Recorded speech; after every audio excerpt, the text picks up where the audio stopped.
Sliding no back now, I'm feeling like Venom. I told her kick it, back him, squeezing a mat, lemons, walk down, boy. What it do? What's good, everybody, man? Yes, sir. We got some Nick Crowley video. He just uploaded. This one is called Mysteries of the Internet, Vol.1. Okay, so I'm guessing this is like a... I have a strong feeling we could solve at least one of these mysteries, chat. You think so? I think we could solve one of these mysteries, though. Hey, I feel like, honestly, bro, I feel like one of the things in my life that I could have been was a detective, bro. Yeah. I genuinely feel like that because I'm really good at putting two and two together. At least in my opinion. Yeah. No, but it's crazy how there's like people on like a high level that can actually put two and two together, bro. Like yeah. Mm-hmm. And it's like, to me, and I feel like craziest way too. Yeah. Like they have to have like a strong imagination to do this. Yeah, like you just have to know that. I don't think it's something you can. I mean, I guess you can learn it. It's a talent. No, it's more of a talent. Bro. Yeah, it's like singing. It's like bro. But you can learn singing. You talk about like the world's best detectives type. Yeah, bro. Yeah, no, that's a talent, bro. That's something that you can't develop. Like you can't just be.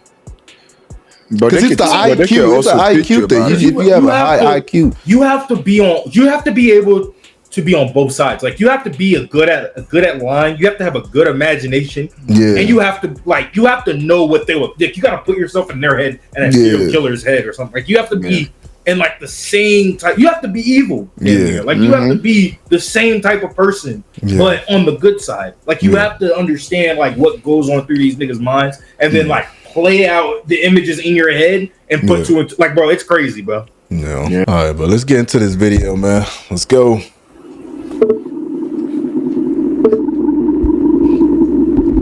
Mysteries of the Internet. The girl at the door. It's the 22nd of November, 2019.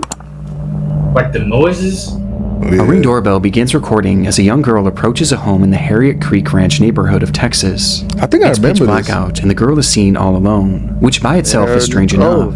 But it's moments later that this footage becomes truly concerning. I think somebody pulled up on a I think somebody video. pulled up on her, right? Please. I don't remember. Like a woman or some shit. Bro, this is scary.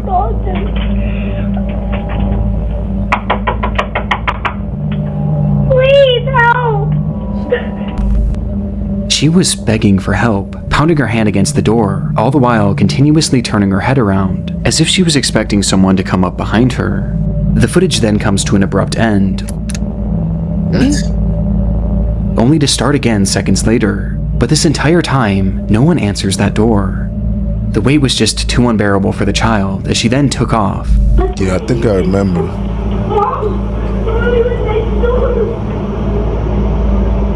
She said, "I'm gonna go next door." Yelling incoherently in the street before running out of view of the camera. Frustratingly, this footage was only viewed by the homeowner well after the fact, and reports seem to indicate that this was a property that they rented out rather than lived in, with it being unoccupied on that night. But after seeing the video, the homeowner immediately contacted law enforcement and shared the video online in the hopes that more information would come forward, as it seems that neither they nor the police had any idea who this child was or why she needed help. But since these clips were first shared, these questions have still yet to be answered, at least publicly, as there have been no updates from law enforcement. Along with this, there have been no accounts from neighbors about the incident or any footage from other homes in the neighborhood, perhaps implying that this was her one and only stop of the night. It's like after this footage, this girl dropped off the face of the earth, with this entire situation being a mystery to this day. But the way this nigga be making these shits look sometimes, bro, scary, like, bro. God damn, bro. Leaving us with only theories. Still ghost, bro. I'm here. The first and most popular theory is that this girl was an escaped victim of kidnapping, or perhaps an abusive household, and had run to the closest home to ask for help. We've seen situations like this many times before, with the most popular example at the moment being the case of Ruby Frankie, whose son escaped their house and ran to their neighbor for help. Wondering if you could do 2 favors, taking me to the nearest police station. Well, actually, just one's fine. This certainly falls in line with this girl's behavior, as she was clearly scared about someone or something following her, hence why she kept looking back. And given that there have been no updates to this case, and that seemingly no one else saw her that night, it would indicate that whoever she was running from had recaptured her shortly after. And what makes this theory even more horrifying is that many online users believe that this girl isn't the only person shown in this footage. Yeah, we saw in a scary video, there was like somebody. Yeah, I know there was. As in the background, some can see what appears to be movement behind the bush, and potentially even a figure. Please help! I cannot see. Yeah, And this just so happens to be the direction that this girl is looking in every time she turns back, almost like she knew someone was hiding there. Which brings us to our second I theory. can barely see this shit too, I ain't gonna. That this entire thing was a setup. Yeah, okay, the I belief here is remember that this girl was coerced into going up to a stranger's home to beg for help, so that when this unsuspecting homeowner would open their door, those people who made the girl do this would then rush into the home and rob the person. This could explain why she was looking at that bush so frequently, as that's where this person or these persons would. But the thing is, if that person was hiding at that bush, I feel like they would have came on, no? you would have seen them like. And the girl went the opposite way. Right. Wouldn't you have seen them come through the frame at some point? It wouldn't make sense if somebody was behind the bush. I mean, it could still be there, but in the other way. Unless there's multiple people. Yeah. Honestly, I think she ran away from like an abusive home or something. Because she had a flashlight and everything. And nigga, you know how hard it is to find a flashlight if you're like outside, bro? Like, nigga, if you have a flashlight, that means you got it from your house, bro. You get what I'm saying? Or like you can't just find a flashlight anywhere, bro, or go buy it. You can go buy the shit, but like, nigga, if you was like outside, like homeless or something, or lost, like you're not just gonna have a flashlight. So I think she probably ran from home because she was like being abused or some shit like that. Yeah, this is definitely a multiple person job. Yeah, like there was multiple people in this. Yeah. Shit's crazy. I ain't gonna lie. Would have been hiding, and she was looking to them for guidance, perhaps unprepared for the homeowner not to open their door.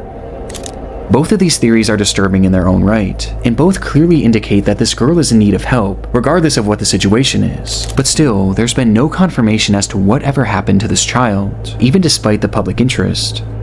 One of the biggest talking points online came from some theorizing that this girl might be Serenity Denard, a then 9-year-old girl who had gone missing in February of 2019 from a children's facility in South Dakota, who looked eerily similar to the child shown in this video. But in my research, I was able to find a Facebook post from one of I'm gonna tell y'all something right now, bro. These things actually happen. Like if you hear a child knocking on your door, bro, still have your gun on you, because bro, like he said, bro, it could be set up for like a home invasion, bro. Where like you open that door and niggas rush at you, bro. Yeah. And like, bro, you got it. Like this is why it's very important. Like you think you're doing a good deed, it's a child, but it's like the child actually is in trouble, but the people like that are chasing her could be using her as bait, bro. Yeah. Yeah. Protect yourself. Child shown in this video. But in my research, I was able to find a Facebook post from one of Serenity's mothers, who shared that they were in fact aware of the video, and that they had actually contacted law enforcement about it. And in her post, she claims that investigators told her that the girl had been identified at some point, and that she had lived in that neighborhood, with there being no further elaboration as to why she was asking for help. This is quite literally one of the only updates I was able to find, but unfortunately it was one that I wasn't able to confirm, and it also fails to explain what exactly happened to this girl, leaving this footage and this entire scenario as one of the many mysteries of the internet. So she's been identified, but there's no freaking updates? Yeah. She probably might be under some Ruby Franklin Throughout my shit. time here on YouTube, I've stumbled across some of the most frightening things on the internet. But one of the discoveries that scared me the most was my own personal information, just out there in the open on random sites that could be accessed by anyone. There goes the promo. This is all because of data brokers who sold my information, making private things like my phone number available for anyone to see. But luckily, I was able to combat this with the help of today's sponsor, Aura. Low-key, Nick Crowley can play damn Shaggy, bro. I got that dream, bro. You don't think this nigga can play Shaggy, bro? He look like Shaggy, nigga. But he can definitely play Shaggy. And sold. I'm not leaving myself vulnerable, and you shouldn't either.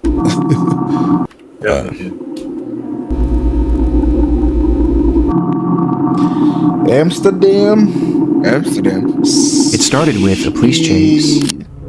Can't read that. An officer parked alongside a highway in North Amsterdam had witnessed a black Mercedes speeding down the road and was now desperately trying to keep up with it. But the effort was to no avail, as the Mercedes would soon disappear from the officer's view. And when it would come back into view minutes later, it wasn't moving. It was instead left abandoned on the side of the road, the driver's side door hanging wide open, and the driver himself being nowhere to be seen, leaving that officer alone with the suspect's car, but no suspect. However, the vehicle hadn't been left entirely empty. As in the driver's rush to flee the scene, he had accidentally left his cell phone behind, and so the contents of this phone would be searched, which quickly led to the discovery of this driver's identity. But for investigators, there was a far more pressing finding on that device. A finding in the form of a minute-long video stored on the man's camera roll that indicated that this driver may have been involved in a crime far worse than just speeding. Oh shit.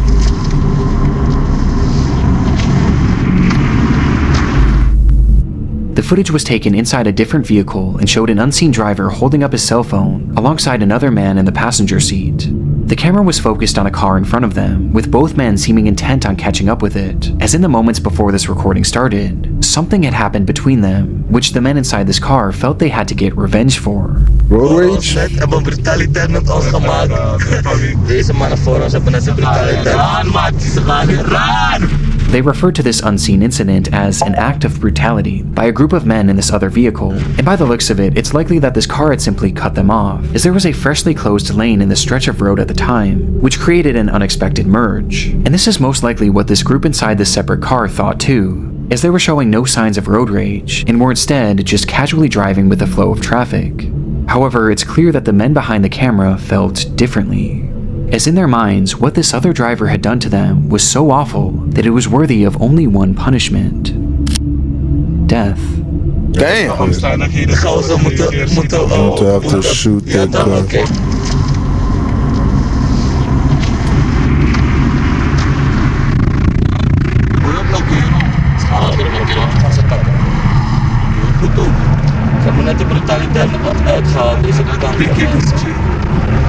They just followed that nigga. They did something brutal to us. What they do?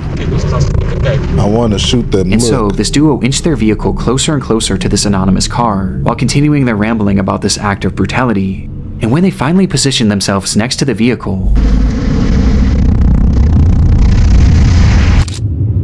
Damn. God, the man in the crazy. passenger seat brandished a pistol and pointed it directly at the driver of this vehicle.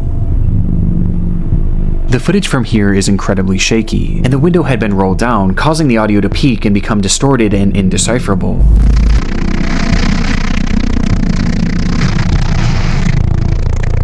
Oh, he shot that Because shit. of this, it's hard to say for sure what happens next, but Nah, it that appears that the nigga man holding the gun attempts to fire the weapon before pulling it back into the car, cocking the revolver once more, and firing again.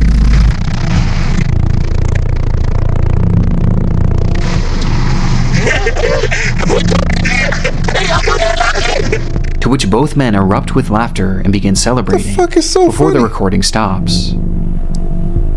Based on the footage, it's unclear what happened to the driver of this vehicle or the other occupants, and finding this information became priority 1 for law enforcement. In their research, they determined that this video was shot on May 12, 2014, at around 9:40 p.m., 1 full month before they had stumbled upon it, and it had been taken on the A1 highway near entrance 2101. And yet, when they checked their files to match this information with any of their cases, they realized that there was no record of this incident. This crime had never so much as been reported, despite it seeming to depict a shooting in the middle of a busy highway. To make matters more confusing, police were able to track down the men who took this video and carried out the actual attack, and yet neither of them claimed to know what happened to the people that they shot at. What about Both the vehicle? refused to elaborate any further, leaving investigators in a strange position. They had undeniable proof of a crime, one that at the very least was attempted murder, and they also had their suspects. They just didn't have any victims. And so they studied the footage even more, which is when they made a disturbing revelation about these victims. Throughout the video, the perpetrators refer to the people within this car as a group of men, and while the footage we have today has the occupants' faces blurred, they were able to conclude that the driver was in fact a man. However, they discovered that the passenger next to him is clearly a woman wearing a headscarf. And most shocking of all, in the back seat was what appeared to be a child. Meaning that they had been shooting at what, in all likelihood, That's was a crazy. family.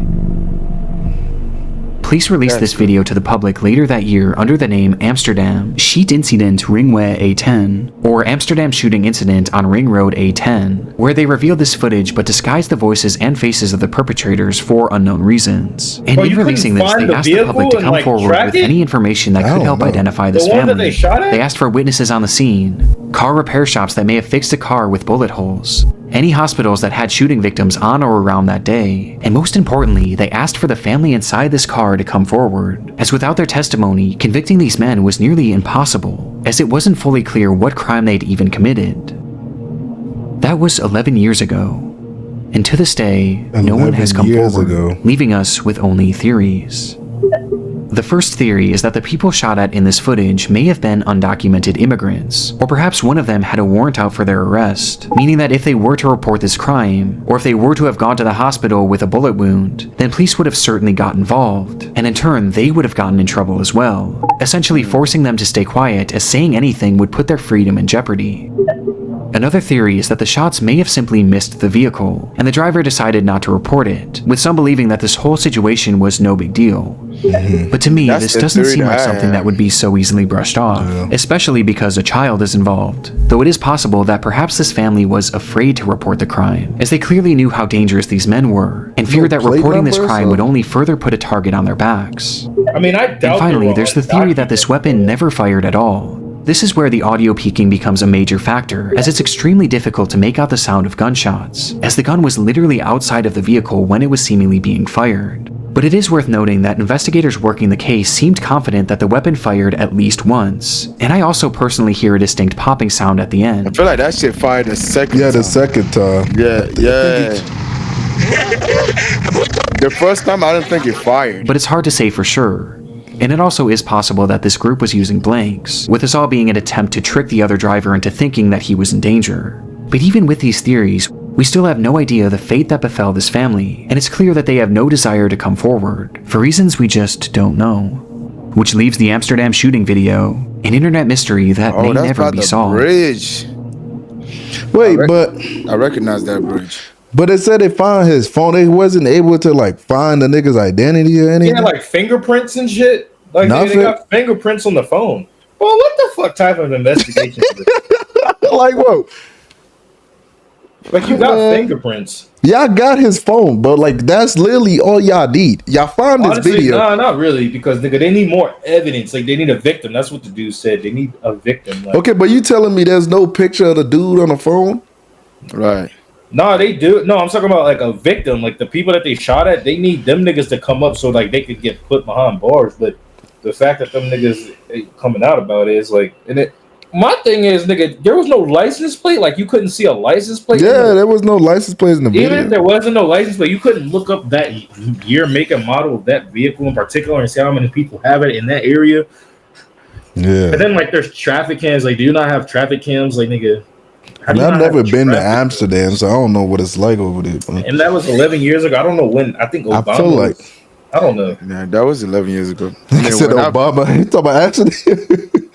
I think it said Obama. Oh yeah, that was Amsterdam. I'm tripping. I mean, I felt like niggas could have had a camera. Like yeah, honestly, but like traffic cameras. 11 years ago, that's a long time. But we still advanced, bro. I mean, they don't have like crazy traffic cameras that we do here in America.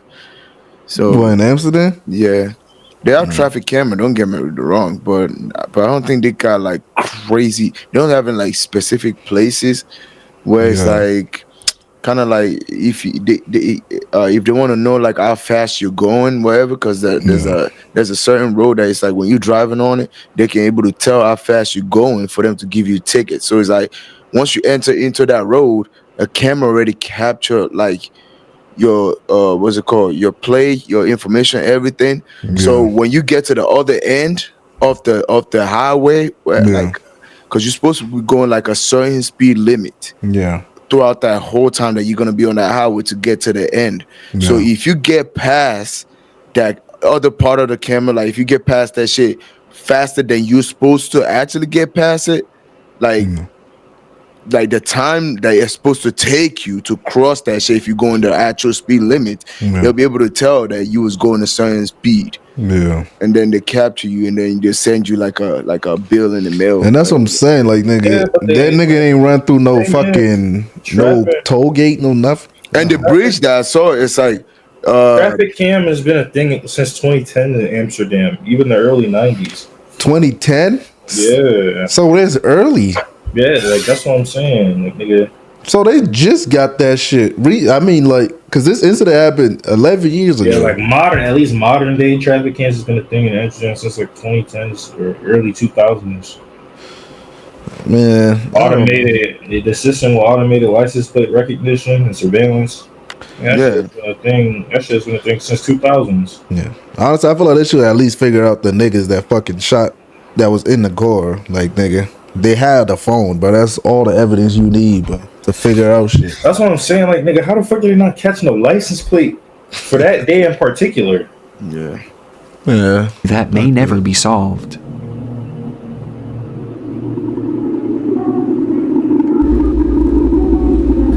There go these creepy ass music. Urgent, I need help, please. We are from BSAS West Zone, Castelar, San Juan neighborhood. Her name is Emma Rosario Culk, who's been missing since Friday, June 12th. If you saw her, please call. Any information will be appreciated.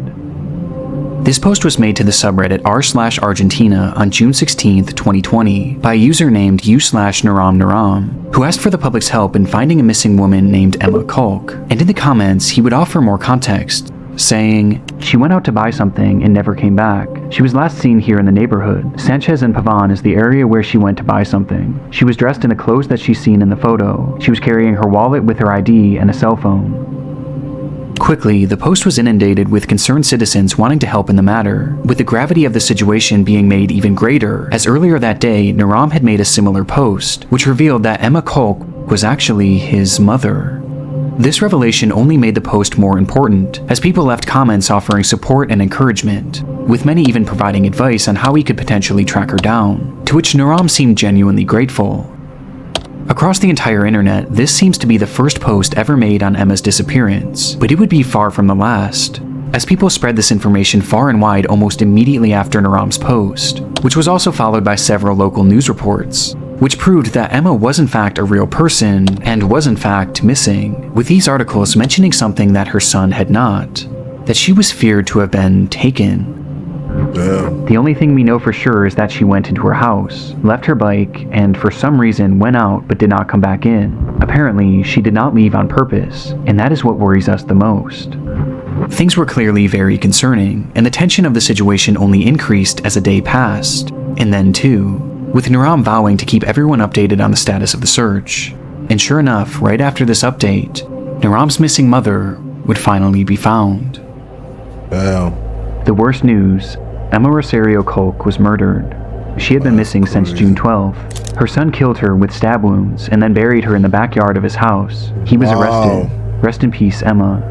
Emma Culk had been found dead, murdered and buried in her own backyard, with the perpetrator allegedly being her own son, Daniel Culk, who had confessed to stabbing her once in the chest and then twice in the head before burying her body in the backyard, with the motive never being given. The ending to Emma's search was disturbing, but perhaps the most shocking part was the revelation that she was killed by her own son, 20-year-old Daniel Culk, which immediately called into question Naram's Reddit post, as he had claimed to be Emma's son, leading many to wonder, was Naram the killer? And so, desperate for clarification, someone commented, "By any chance, are you 20 years old?" To which Naram actually responded, writing simply, 25, before eventually leaving the following explanation. "Apparently, it was my brother. That's what the police said when they declared the crime." This would mean that when Naram had been making these pleas to find his mother, in reality, not only was she already dead, but she had been killed by his own brother and buried in their backyard. It's one of the most chilling things I've ever come across on Reddit, but the intrigue of this case doesn't exactly end here, as there was something about Naram's story that wasn't quite adding up. Did he help? Just days before the disappearance of his mother, he had left a comment on an unrelated post saying, "When I was 8 years old, I wanted to ride a bicycle without hands, according to me because it was easy. I was on the street, dirt, and I let go of the handlebars. And here I am at 19 years old, with the handlebars marked on my abdomen." In his own words, Naram wasn't 25, but instead 19 years old, and potentially 20 years old by the time his mother was found, which put him at the exact age range as Daniel Kolk. This prompted a wave of speculation and confusion and spawned the enduring mystery: who exactly is Naram? While making things even stranger, digging deeper into his posting history, you can find another comment where he claims to have been working the same job for 6 years, which seemed to contradict the idea of him being 20, thus prompting even more confusion, which eventually caught Naram's attention, who responded by stating, "I didn't write that. It must have been my brother. I don't use this social network. I only used it twice for a work issue and now because my mother disappeared. This account is not mine." This recounting of events made Naram's initial story even more twisted, as if this was true, then not only was it his own brother that killed the mother he was looking for, but he was literally using that same brother's account. And again, this gets stranger. Around the same time, Naram would thank the internet for its help on the case, and then proceed to swiftly disappear, leaving the account untouched for over 2 years. But this silence would be broken in 2022 when they suddenly returned, with their posts being slightly unhinged, gloating about their internet status and bizarrely lashing out at random users who questioned him on his past and present motives. And in these ramblings, he would drop the bombshell that he wasn't actually Emma's son. He now claimed to be Daniel's best friend, writing that he allowed Daniel to make the post on his account to spread the news about his mother's disappearance, which he was completely unaware that Daniel himself had caused. This was the last real update in this case, and it only threw more fuel on the fire of this mystery, with people wondering what version of events, if any, were true. When I hear about this case today, many seem to believe that the entire time Naram was actually Daniel Kolk, and he had made this post to make it seem like he was searching for his mother, and perhaps to even use any given advice to help conceal what he did. As remember, many were offering suggestions on how to find her, which Daniel in turn could have used to essentially do. Nigga, is that a setup? Did the nigga controller the account set that nigga up? I don't know. Man. But Daniel confessed. Yeah, it wouldn't make sense. I think Daniel is, like, from what I'm understanding, is like Daniel did it, but he's using this account to try to hide himself. Yeah, to try to hide it. And just throwing all type of random. Nah, The first time, thing is, he's already in prison. He's already in prison, and somebody else is still messaging on it. And he's claiming that he was his friend. So, nigga, the thing is, he was acting like he was the fucking son at first. Yeah. So that's where this shit get weird. Is that, nigga, this shit seem like he's framing him. Or he's using him to take the heat. And he probably got some shit on the son that's like, nigga, if you tell this nigga I'm gonna unleash the truth about everything. And like the son probably took the blame. But that wouldn't even make sense though, because why would he, like, what possibly could be that bad? That's the only reason why I'm thinking this nigga low-key probably got framed, because this nigga's already in prison. At the time, Naram was actually Daniel Kolk, and he had made this post to make it seem like he was searching for his mother, and perhaps to even use any given advice to help conceal what he did. As remember, many were offering suggestions on how to find her, which Daniel in turn could have used to essentially do the exact opposite, to help make sure that she was never found. This is tricky because the account posted briefly after Daniel was supposedly arrested. However, the status of this case is entirely unknown to this day, as there have been no updates as to whether or not Daniel was actually charged, with some choosing to believe that this was him the entire time, and perhaps he was even held in prison for a few years before being released, thus explaining his 2-year absence. Another theory is that Naram was initially telling the truth, and that he was Daniel's brother, and that he was simply using the account to spread word of his mother's disappearance, before eventually abandoning it. And perhaps the most recent posting on this account was because it may have been hacked, which would explain the massive tone shift. Or maybe it's the most recent version of events that's the right one, and that this is actually Daniel's best friend. But why initially lie? And how do you explain the apparent inconsistencies in his age that are found throughout his posts? This entire internet mystery is one of the messiest I've ever come across, and nothing seems to make any sense, with the most inexplicable part being the very real murder at its core. A mother who was killed by her own son for no apparent reason, and given the lack of updates, it's hard to know if justice was ever served. I have no idea. That's crazy, bro. Angeline Pete's final. It took several months for Angeline Pete's family to report her as missing.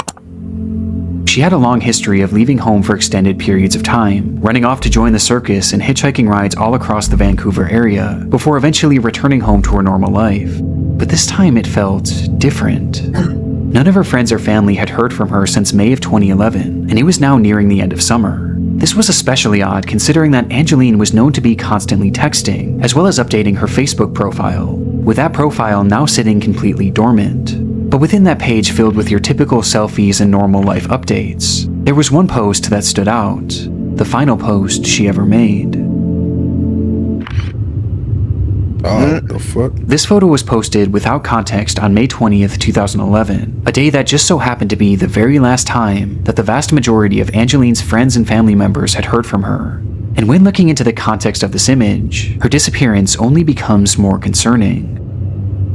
She got in a fight or something? That night, Angeline had been drinking with her fiancé Robert Calden in downtown Vancouver, and while the two were waiting to catch a ferry back home, something had sparked an argument, which eventually led to a full-on physical altercation. This fight caused such a stir that eventually police would arrive on the scene, where they noted that Angeline's lip had been busted, leading to them placing Robert under arrest. Though in the end, no charges would ever be filed, as Angeline refused to give officers a statement and instead insisted on just going home, which led to the whole thing seemingly being dropped. It was directly after this that Angeline would post this photo to her Facebook account without any sort of context, before proceeding to disappear into thin air.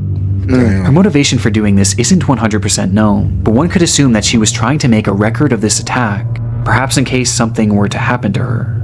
The timing of this is more than a little suspicious and paints a horrifying picture of the potential fate of Angeline. That she had been murdered by Robert Calden as a result of their fight on the 20th of May. It's a case that seems as straightforward as it is disturbing, but that's only on the surface, as there was another factor at play here, as when the police stopped this couple from fighting on that fateful night, Robert wasn't the only one facing jail time. Angeline was no stranger to abuse. She had a long history of it herself, with her ex-boyfriend claiming to have suffered dozens of black eyes throughout their relationship, which had ended years prior. This violent behavior often stemmed from her trouble with alcohol, and Robert was clearly one and the same, with the two forming an extremely toxic relationship that often ended in one or both of them getting hurt. It was all too normalized for the pair, which was highlighted by one of Angeline's final texts, where she wrote, "Gee, my lip hurts. I hate him so much that I love him." Now, I do want to make it clear that this is in no way meant to come across as victim blaming, but this is vital information for this case, as Angeline's history with violence had landed her in prison numerous times, most recently in 2009 when she was arrested for getting into a massive bar fight. This arrest in particular is noteworthy, as it carried with it multiple conditions, one of which was that Angeline was given a 9 p.m. curfew, and the other was that she was not allowed to drink, with both of these conditions being broken on the night of May 20th, when police intervened in her and Robert's fight. This meant that Angeline was now likely going to be reincarcerated, and sure enough, that same night, officers arrived at her home to question her on the matter, but she failed to answer the door, which led to a warrant being made for her arrest 5 days later on May 25th. That day, a squad car pulled up to Angeline's apartment to bring her into custody. They would only find Robert, who just so happened to be. Officers claimed to have spoken with Angeline during that phone in, though she claimed that she was no longer in the area. This would be the last time that officers would speak. Seemingly, according to Robert, she returned home and 26th and never came back. The water in this case, and provides us with our second theory, that Angeline Pete had run away to avoid reincarceration. Unusual to me about this phone call with police. Now about this case online, but from all the articles that I've read, it seems his life had heard from her after this photo was taken, with the and when police spoke with her, it was only over the phone. They too hadn't laid eyes on her since the night of May 20th, prompting some to wonder if Robert had arranged for some sort of decoy to make this phone call. Though however it happened, since that phone call, there has been no activity on any of Angeline's online accounts, and she's never deposited or spent a single cent from her bank account. From that point on, she's been essentially invisible. That was 15 years ago, and today we still have no concrete answers as to what happened to Angeline Pete, with some taking this as a sign that something sinister had in fact happened to her, as how can you go that long without leaving a trail, and without at least trying to come back? Especially in Angeline's case, as she was a mother. Yeah. Angeline... Yeah. She definitely got murdered. Yeah. There is no way, bro. And that nigga has something to do with it. Yeah, and that definitely has something to do with that shit. There is no way, You bro. gonna sit here and tell me this nigga, she's not gonna contact her kid, she's gonna up and leave? No. Like, nigga, you will see traces, bro. But how the fuck people be out here getting away with murder for so fucking long, 15 years ago, and still nothing? Which is crazy. They need to question that nigga again, bro. Like, nigga, there's no way she just dipped. Like, okay, she's used to be like dipping and shit, but nigga, 15 fucking years, my nigga. Man, nobody suspect nothing. That nigga definitely has something to do with it. 100%. Oh, man. Angene's case, as she was a mother. Angeline had a 7-year-old son who was by far the most important thing in her life. At the time she went missing, this child was staying with her father, Angeline's former partner, but she still played an incredibly active role in his life, and she wanted to be as involved as she possibly could be. And yet, after 15 years, she's made no attempts to try and reach out to him. Again, people have taken this as a sign that Angeline has perhaps been killed, and it isn't just Robert who they think might have done this, as some believe that she may have been killed by someone that neither they nor Angeline even knew. As I mentioned previously, Angeline had a habit of hitchhiking, and she was known to do so in a way that was overtly dangerous. And interestingly, there were some unconfirmed sightings of Angeline after she went missing, with some reportedly seeing her in Port Hardy and Grand Perrier, areas that she would have had to catch a ride to. Now again, these are totally unconfirmed sightings, but what's so chilling about this is that if she had been hitchhiking through those areas, then she likely would have found herself doing so along Highway 16, which is now known as the Highway of Tears. Without getting too deep into this stretch of road is notorious for its disproportionately high number of women who have gone missing on it, and especially indigenous women, with Aboriginal organizations claiming that as many as 40 indigenous women have been killed or kidnapped while on this stretch of road. And coincidentally, Angeline was an indigenous woman herself, who may have found herself hitchhiking on that very road. Oh man. Got kidnapped. Angeline's disappearance is one of those cases that you can convince yourself that every theory is right. But as of right now, there's just no way to know what truly happened to her. And while this is an internet mystery for us, for Angeline's family, this couldn't be more real. Many of them are suspicious about Robert and believe that police didn't do a good enough job investigating him, as he was never even considered a suspect. But they also hold on hope that Angeline is still alive and out there somewhere, and they'll often hold events and vigils to keep her name in the spotlight, and to assure she knows that she can always come back home. And it's this hope that has fueled her son since she disappeared, as all throughout his childhood he played hockey as a way of helping to find her, with one family member saying, "That's why he wants to play hockey. So if he gets famous, his mom will find him." Oh, that's tough. Man, I don't know. I'm still suspecting the boyfriend, bro. Or the husband, I meant. All these people are still missing, bro. This is crazy. Man. That's insane, bro. Honest, bro. 15 years, bro. That's tough. Like, nigga, most of the time when I hear shit like that, people that's been, like, missing for so long, bro, and then they actually end up figuring them, like, finding out what happened, bro, they're usually gone, bro. Yeah. Like, I mean, I don't know if I've seen a case where, like, oh, they found the person alive 15 years later. It's very rare. It's happened. Yeah, like, it's very rare. But Super nigga, rare. most of the time when I find that shit, bro, somebody's dead somewhere, buried somewhere. I don't know, man. This shit's sad, bro.